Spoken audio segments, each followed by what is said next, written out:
Mmea wa rosella umetumika kwa karne nyingi katika tiba asilia, lakini pia umepata umaarufu mkubwa kutengeneza sharubati au chai inayojulikana kama hibiscus tea. Leo tutachambua faida 10 za rosella ambazo zimethibitishwa kisayansi. Tafadhali kaa nami hadi mwisho, kwani faida za mwisho zinaweza kutusaidia kuishi maisha yenye afya njema na kupunguza safari za kwenda hospitalini. Faida ya kwanza ni kushusha na kudhibiti shinikizo la damu.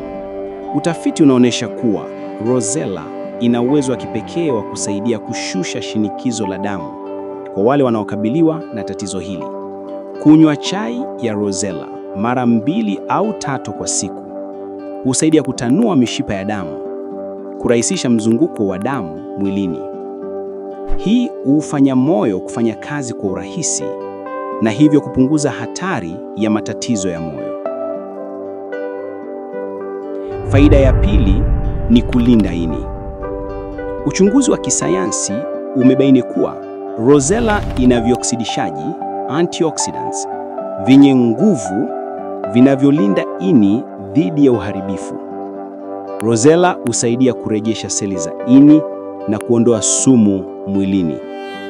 Watu wanaotumia rosella mara kwa mara huripoti afya bora ya ini na wana hatari ndogo ya kupata magonjwa ya ini. Faida ya tatu ni kupunguza uzito wa mwili. Rosella huchangia katika kupunguza uzito kwa njia ya asili, huzuia mwili kuhifadhi mafuta mengi na husaidia kuongeza kasi ya mmeng'enyo wa mafuta.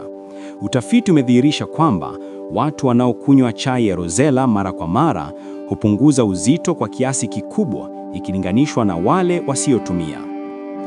Faida ya 4 ni kupambana na saratani.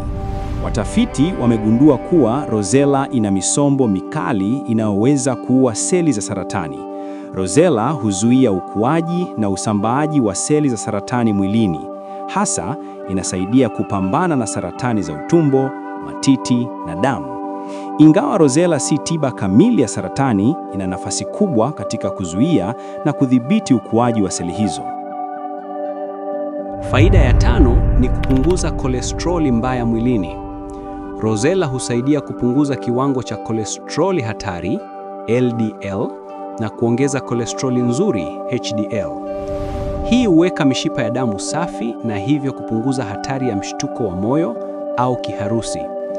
Wenye tatizo la kolesteroli wanashauriwa kunywa chai ya rosella kila siku.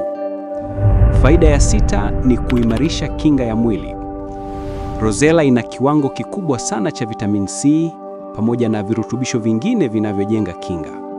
Husaidia mwili kujikinga na magonjwa ya kawaida kama homa, mafua na maambukizi mengine.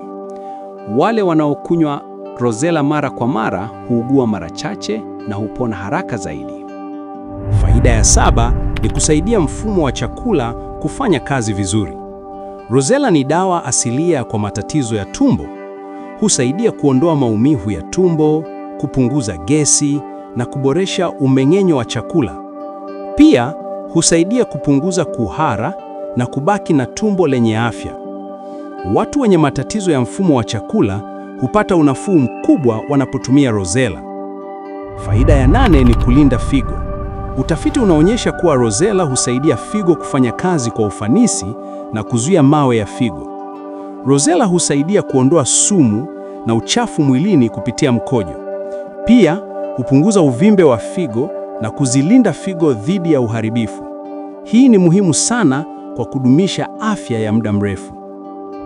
Faida ya 9 ni kupambana na ugonjwa wa kisukari. Rosella husaidia kudhibiti sukari mwilini kwa kushusha kiwango cha sukari kwa watu wenye kisukari. Husaidia kuongeza ufanisi wa insulin na kupunguza utegemezi wa dawa nyingi. Wagonjwa wa kisukari wanaokunywa rosella huona maboresho makubwa katika viwango vyao vya sukari. Faida ya 10 ni kukuza afya ya ngozi. Rosella ina kiwango kikubwa cha vitamin C na vioksidishaidi vinavyosaidia ngozi kuwa laini, safi na kung'aa. Huzuia kuzeeka mapema kwa ngozi na kupunguza mikunjo. Rosella pia husaidia kuondoa mabaka na kusafisha ngozi. Watu wanaoitumia mara kwa mara huwa na ngozi nzuri na yenye afya. Kama umependa video hii, tafadhali like na subscribe kwa maudhui zaidi ya afya.